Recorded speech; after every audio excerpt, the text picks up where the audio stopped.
And next is the Rutherford model. So before that, എന്താണ് റൂതർഫോർഡ് model എന്ന് പറയുന്നതിന് മുമ്പേ നമ്മളൊരു എക്സ്പെരിമെന്റിനെ കുറിച്ച് അറിയണം. ആ experiment actually the experiment is by Geiger and Marsden. എൻ്റെ ഓർമ്മ ശരിയാണെങ്കിൽ അത് റൂതർഫോർഡിന്റെ സബോർഡിനേറ്റ്സ് ആയിരുന്നു ഇൻ മൈ മെമ്മറി. ആ സയൻറ്റിസ്റ്റാണ് അല്ലെങ്കിൽ ആ സയൻറ്റിസ്റ്റുകളാണ് നമ്മൾ ഒരു എക്സ്പെരിമെന്റ് നടത്തുന്ന alpha scattering experiment. Alpha scattering experiment gold foil alpha scattering experiment എന്നൊക്കെ ഞങ്ങൾ കേട്ടിട്ടുണ്ടാവാം. ഞാൻ ആ എക്സ്പെരിമെന്റ് എക്സ്പ്ലെയിൻ ചെയ്യാം. ഓക്കെ, അതിനുശേഷം നമുക്ക് അതിന്റെ കൺക്ലൂഷൻ പറയാം. NCERT ബുക്കിനകത്ത് ഒരു 3 ഡയമെൻഷണൽ പിക്ചറാണുള്ളത്.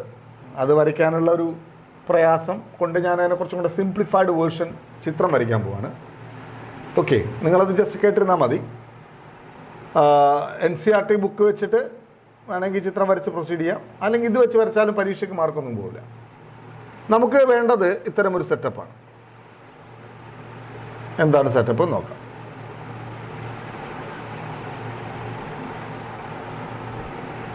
ഇതൊരു എന്താണ് ഫോട്ടോഗ്രാഫിക് പ്ലേറ്റ്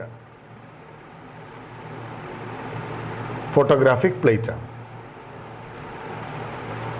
അപ്പോൾ എഴുതി വെച്ചോളൂ. എന്താണ് AB എന്താണെന്ന് എഴുതണം. AB photographic plate. നിങ്ങൾ തന്നെ എഴുതിയാൽ മതി. നമ്മൾ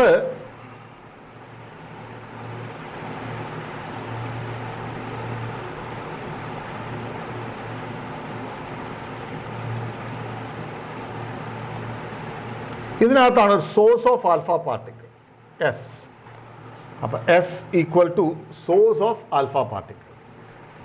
അത് ലെഡിൻ്റെ ഒരു ബ്ലോക്കിൻ്റെ അകത്ത് വെച്ച ഒരു കുഴി പോലത്തെ സ്ഥലത്താണ്. ലെഡിൻ്റെ ഗുണം എന്ന് വെച്ചാൽ ലെഡ് ആൽഫ പാർട്ടിക്കിളിനെ അബ്സോർബ് ചെയ്യുന്ന ആളാണ്. അപ്പോൾ ചെറിയൊരു ദ്വാരത്തിലൂടെ മാത്രമേ എന്ത് വരുള്ളൂ, ആൽഫ പാർട്ടിക്കിൾ വരുള്ളൂ. സൈഡുകളിലേക്കൊന്നും ആൽഫ പാർട്ടിക്കിൾ പോകില്ല. ഓക്കെ, പിന്നെ നമ്മൾ വീണ്ടും ഒരു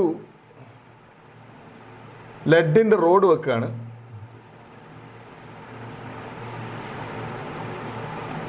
ലെഡിൻ്റെ ഷീറ്റ് വെക്കുകയാണ്. എന്നിട്ട് എന്തിനാന്ന് വെച്ചാൽ ആ ലെഡിൻ്റെ ഷീറ്റിൽ നമ്മളൊരു ദ്വാരം വെക്കുകയാണ്. സോ ദാറ്റ് ആൽഫ പാർട്ടിക്കിൾ ആ ദ്വാരത്തിലൂടെ മാത്രം കടന്നു വരണം. കോളിമേറ്റഡ് ബീം എന്നാ പറയാം. Collimated COLLIMATED collimated beam.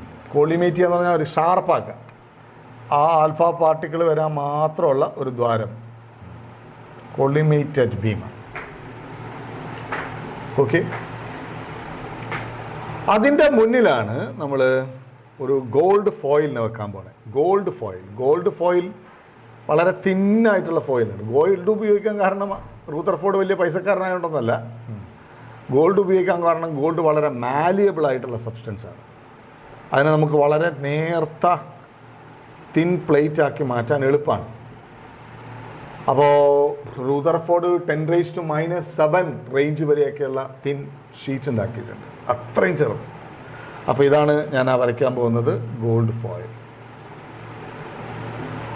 അപ്പോൾ ഇതാണ് ഇത് നിങ്ങൾക്ക് വേണം എഴുതാം. ഇപ്പോൾ ലൈക്ക് ഒരു PQ എന്ന് വല്ലതും പേര് വിളിച്ചാൽ PQ എന്താണെന്ന് എഴുതാം. PQ is a lead sheet with a hole to make collimated alpha particle. Collimated alpha beam. To make collimated alpha beam. ഇനി RS. ആരാണ് RS? RS is a very thin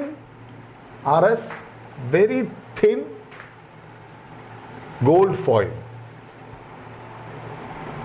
Very thin gold foil. അതിൻ്റെ ചോട്ടിൽ എഴുതാം we can move the alpha particle detector. We can move the alpha particle detector around the setup, all around the setup, to find the presence of the alpha particle. നമുക്ക് എല്ലാ ഭാഗങ്ങളിലേക്കും alpha പാർട്ടിക്കിളിൻ്റെ ഡിറ്റക്ടറിനെ നീക്കി എവിടെയൊക്കെ alpha particle എത്തി എന്ന് കാണാൻ പറ്റും. Okay, ശരി, ഇതാണ് സെറ്റപ്പ്. ഇനി എന്തൊക്കെയാണ് ഒബ്സർവ് ചെയ്തതെന്ന് നോക്കാം. ഈ ഗോൾഡ് ഫോയിലിൻ്റെ നേരെ മുന്നിലുള്ള ഈ സ്ഥലത്ത് നിറയെ ആൽഫ പാർട്ടിക്കിളിനെ ഡിറ്റക്ട് ചെയ്യും. ഒന്നാമത്തെ. അപ്പോൾ ഒബ്സർവേഷൻ എഴുതാം. ഒബ്സർവേഷൻ ഒന്നാമത്തത് എഴുതി വെച്ചോളൂ. ഒബ്സർവേഷൻ ഒന്നാമത്തെ ഇതാണ്. Like there are alpha particles in front of the gold foil. നേരെ ഗോൾഡ് ഫോയിൽ വെച്ചതിന് നേരെ മുന്നിൽ ആൽഫ പാർട്ടിക്കിളിനെ കാണാം. ശരി. രണ്ടാമത്തെ ഒബ്സർവേഷൻ, വെരി ഫ്യൂ അല്ലെങ്കിൽ very small number alpha particles are scattered through large angles. Very few അല്ലെങ്കിൽ very less number of അല്ലെങ്കിൽ very low number of alpha particles are scattered through large angles. വലിയ ആംഗിളിൽ scatter ചെയ്യും. Okay. ഇനി മൂന്നാമത്തത്, ചില ആൾക്കാർ പോയതുപോലെ തിരിച്ചു പോകും. Ready? I വേണമെങ്കിൽ ഇങ്ങനെ തന്നെ very less number of alpha particles retrace their path.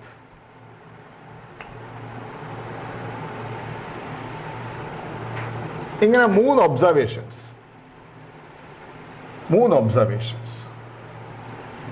കണ്ടെത്തി. ഇനി അതിന്റെ കൺക്ലൂഷനാണ്. എന്താണ് ഈ ഒബ്സർവേഷന് കൺക്ലൂഡ് ചെയ്യുന്നത്? നമുക്ക് അതിൻ്റെ എക്സ്പ്ലനേഷൻസിലേക്കൊക്കെ പോവാം. ഒബ്സർവേഷൻ എന്താണ് കൺക്ലൂഡ് ചെയ്തിട്ടുള്ളത് നോക്കാം. കൺക്ലൂഡ് ചെയ്തിട്ടുള്ളത്, ഒന്ന്, എന്താണ്, നേരെ മുന്നിൽ തന്നെ ആൽഫ പാർട്ടിക്കിളിനെ കിട്ടണമെങ്കിൽ ഈ ആറ്റത്തിനകത്ത് there are lot of vacant space, എന്നാലല്ലേ അതിൻ്റെ ഇടയിൽ കൂടി തുളഞ്ഞു കയറി ഇപ്പുറത്ത് വരാൻ പറ്റുള്ളൂ. അപ്പോൾ ഒന്നാമത്തെ എൻ്റെ കൺക്ലൂഷൻ ഇതാണ്, there are so many vacant space in an atom. ശരി. രണ്ടാമത്തത് എന്ത് ചെയ്തു? വലിയ ആംഗിളിൽ സ്കാറ്റർ ചെയ്തു എന്നല്ലേ പറഞ്ഞേ? ലാർജ് ആംഗിളിൽ സ്കാറ്റർ ചെയ്തു. ലാർജ് ആംഗിളിൽ സ്കാറ്റർ ചെയ്യണമെങ്കിൽ, സ്കാറ്ററിങ് നടത്തണമെങ്കിൽ എന്ത് വേണം? വേറൊരാളുടെ പ്രസൻസ് വേണം, എന്നാലല്ലേ ഒരാൾ മാറിപ്പോളൂ. അപ്പം അങ്ങനെ ലാർജ് ആംഗിളിൽ സ്കാറ്റർ ചെയ്യണമെങ്കിൽ അവനെ റിപ്പൽ ചെയ്യുന്ന എന്തെങ്കിലും ഒരു സാധനം അവിടെ വേണം. റെഡി? ആ റിപ്പൽഷൻ കാരണമാണ് ഇവൻ ലാർജ് ആംഗിളിൽ സ്കാറ്റർ ചെയ്യേണ്ടത്. അപ്പം എന്താ കൺക്ലൂഷൻ? Conclusion ആണ്, the scattering to large angle shows that there is a central region in an atom where the entire positive charge and almost all the mass is concentrated, and this region is known as nucleus. അത് സത്യമാണ്. ഈ ന്യൂക്ലിയസിന്റെ charge കൊണ്ടാണ് ഇവൻ എന്ത് ചെയ്തത് പറയും ഇങ്ങനെ ബെൻഡായി പോയത്. കാര്യം വരുന്നത് ആര്? ആൽഫ പാർട്ടികളാണ്. ആൽഫ പാർട്ടികളിന് positive ചാർജാണ്.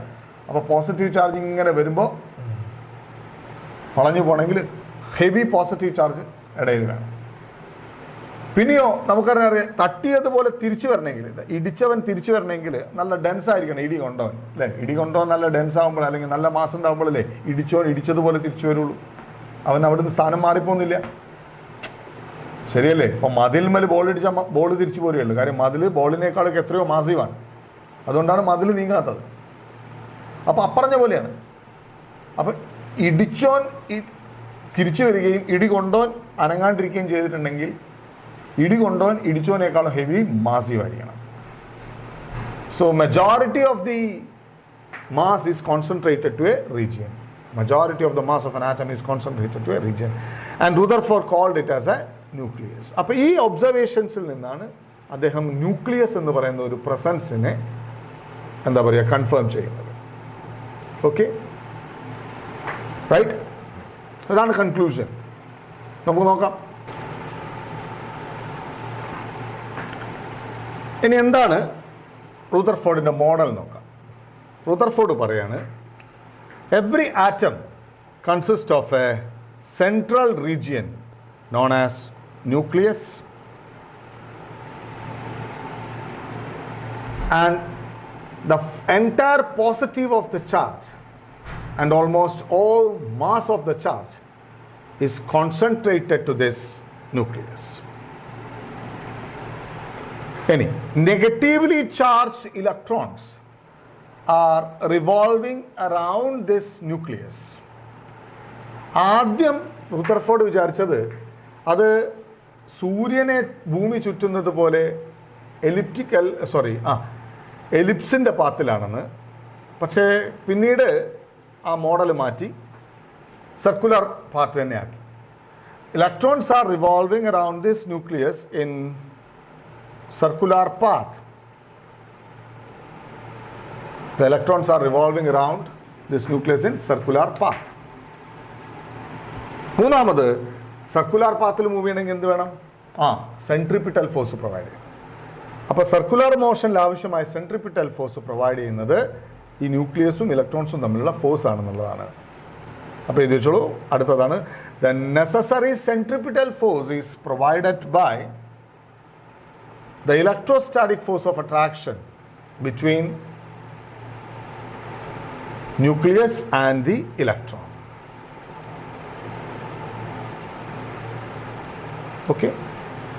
Any, the total charge of nucleus is equal to the total charge of electron revolving around, so that the atom as a whole is electrically neutral. And അടുത്ത കൺക്ലൂഷൻ പറയുന്നത്, the spectral line indicates the energy of the electron under revolution. The spectral line indicates the energy of the electron under revolution.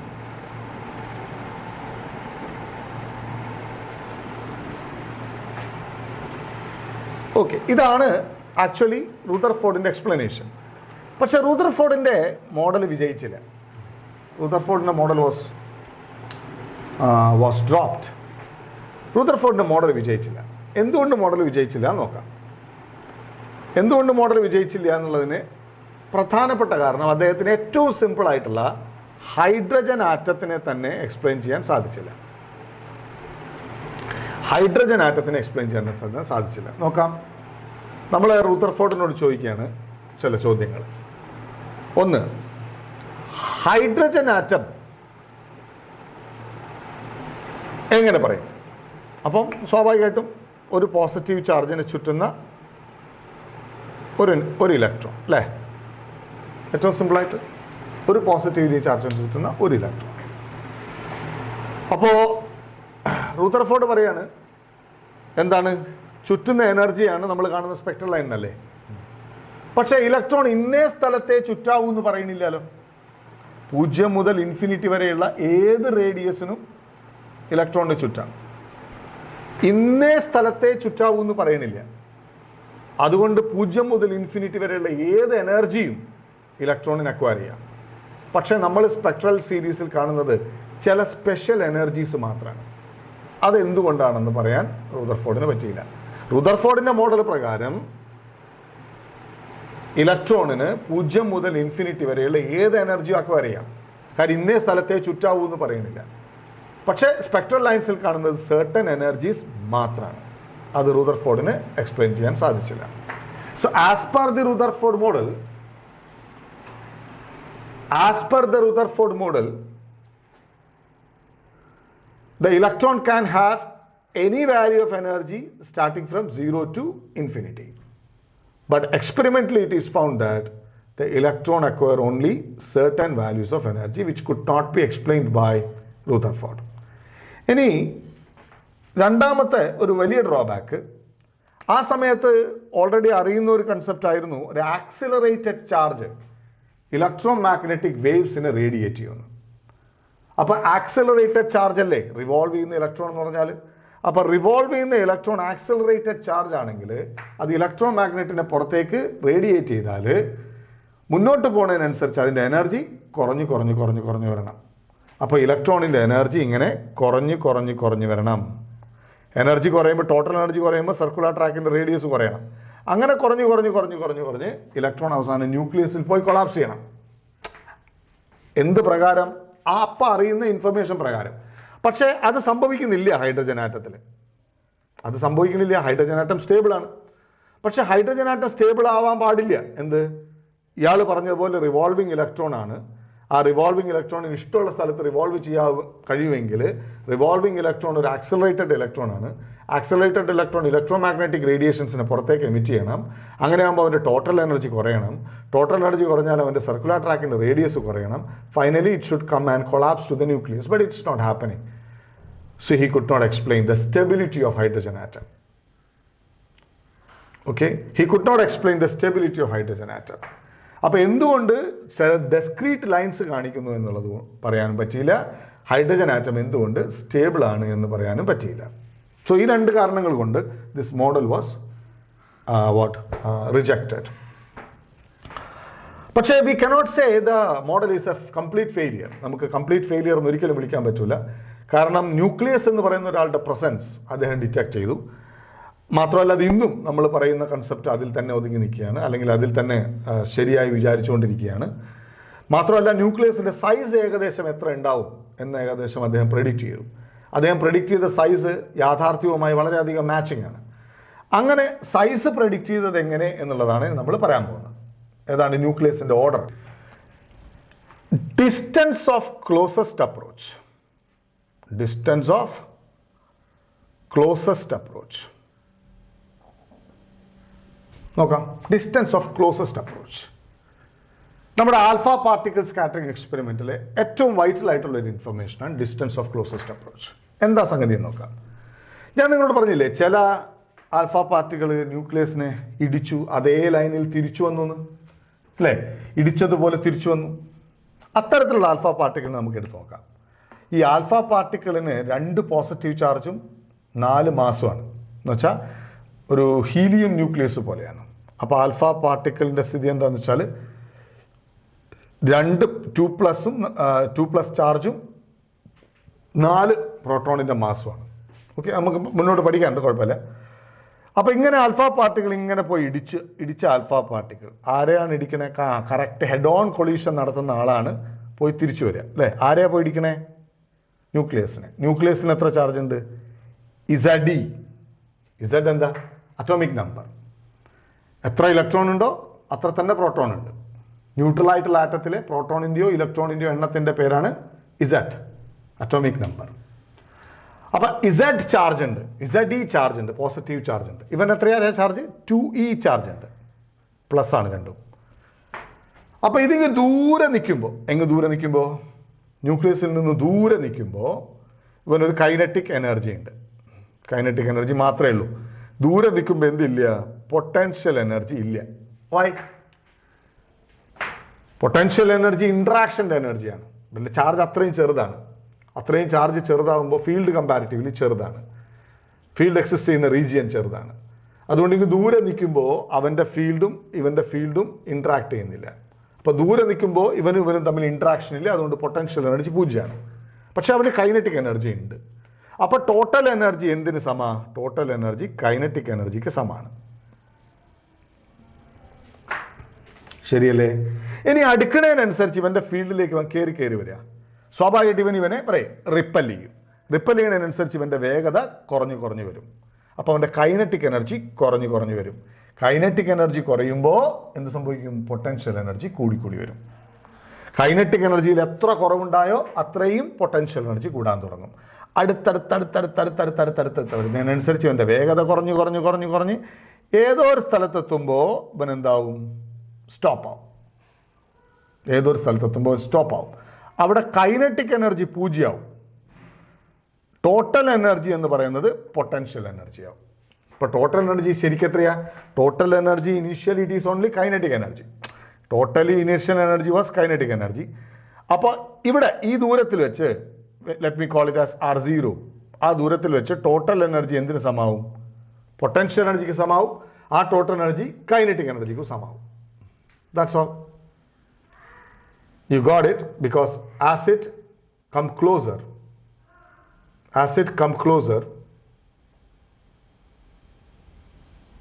the kinetic energy decreases and potential energy increases. And when it is at rest, at the distance of closest approach,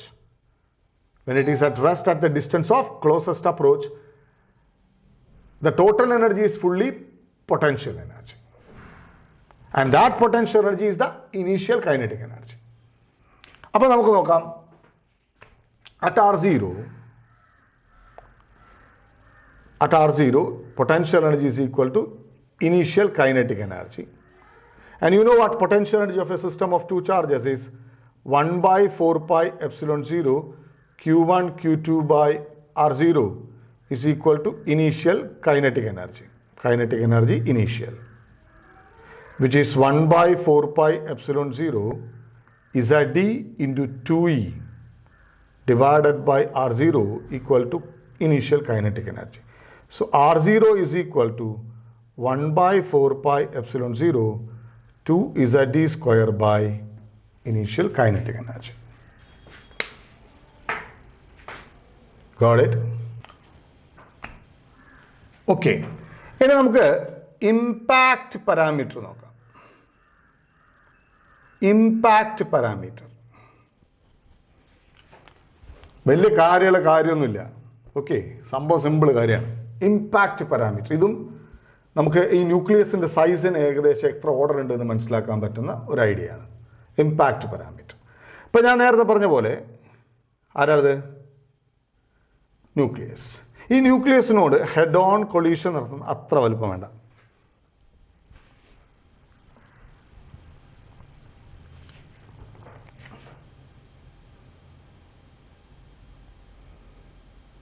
ഇതാണ് nucleus. ഈ ന്യൂക്ലിയസിനോട് head on collision നടത്തുന്ന alpha പാർട്ടിക്കിളിനെ കുറിച്ചാണ് നമ്മൾ പറയാനുള്ളത്. Okay, ആ alpha particle when it was far away, ഇവിടെ ആയിരുന്നു ഒരു ആൽഫ പാർട്ടിക്കിൾ എന്ന് വിചാരിക്കുക.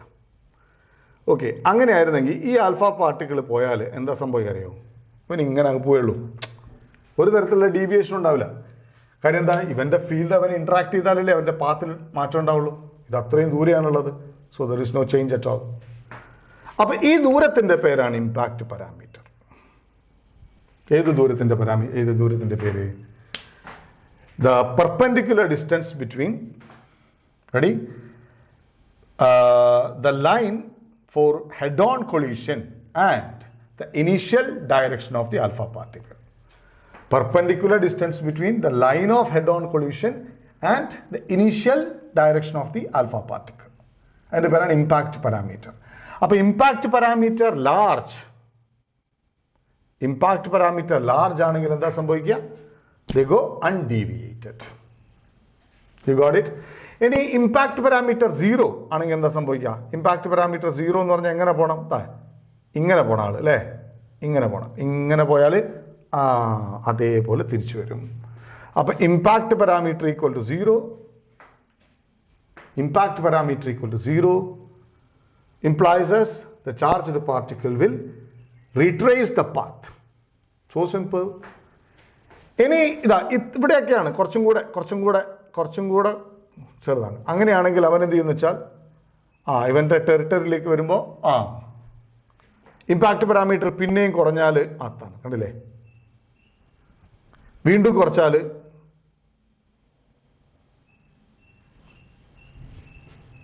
you got it? അപ്പോൾ ഇമ്പാക്റ്റ് പാരാമീറ്റർ ഇങ്ങനെ കുറഞ്ഞു വരുന്നതിനനുസരിച്ച് അവൻ്റെ ആംഗിൾ ഓഫ് സ്കാറ്ററിങ് കൂടി വരും. അപ്പം ഏതാണ്ട് സ്കാറ്ററിങ് നടക്കുന്ന ഇമ്പാക്റ്റ് പാരാമീറ്റർ എത്രയാണ് എന്ന് കണ്ടാൽ മനസ്സിലായില്ലേ? വലിയ ആംഗിളിൽ സ്കാറ്ററിങ് നടക്കുന്ന ഇമ്പാക്റ്റ് പാരാമീറ്റർ എത്രയാണ് എന്നുള്ളതിൻ്റെ ഒരു ആവറേജ് വാല്യൂ കണ്ടാൽ സത്യത്തിൽ അതായിരിക്കും ന്യൂക്ലിയസിൻ്റെ സൈസിൻ്റെ ഓർഡർ. അതുപോലെ അടുക്കാൻ കഴിയുന്ന ഏറ്റവും അടുപ്പം എത്രയാണ്? Distance of closest approach. Kinetic energy കൂട്ടുന്നതിനനുസരിച്ച് ക്ലോസസ്റ്റ് ആയിട്ട് എത്ര അകലം വരെ അതിന് എടുക്കാൻ കഴിയുമെന്ന് ഏകദേശം കണ്ടുപിടിച്ചാൽ അതിൻ്റെ ആവറേജ് വാല്യൂ ആയിരിക്കും ന്യൂക്ലിയസിൻ്റെ സൈസ്. ഇതാണ് അദ്ദേഹം കണ്ടുപിടിച്ചത്. അത് ആക്ച്വലി അറിയാവുന്ന സാധനമായിട്ട് മാച്ചിങ് ആണ്. ഞാൻ ഈ പറഞ്ഞ ഇമ്പാക്റ്റ് പാരാമീറ്ററിൻ്റെ equation 1/4πε0 ZD square cot theta by 2 divided by k. ഇങ്ങനൊരു ഇക്വേഷനിലും അദ്ദേഹത്തെ 1/4πε0 ZD square by k cot theta by 2, where theta എന്ന് പറയുന്നത് ഈ പറഞ്ഞ ആംഗിൾ ഓഫ് സ്കാറ്ററിംഗ് ആണ്. എത്ര ആംഗിളിൽ സ്കാറ്റർ ചെയ്തു എന്നുള്ളതിൻ്റെ നിരക്കാണ്. സോറി, ഇവിടെയല്ല, ഇവിടെ നിന്ന് സ്കാറ്റർ ചെയ്യുമ്പോൾ ഇവിടെ വരെ അല്ലേ. സോറി എന്ന് വെച്ചാൽ എത്രയാണ് സ്കാറ്റർ ചെയ്തത്, that's all. Angle of scattering. So this is the impact parameter. ഈ രണ്ട് information was very vital to understand the size of the nucleus. Okay, thank you.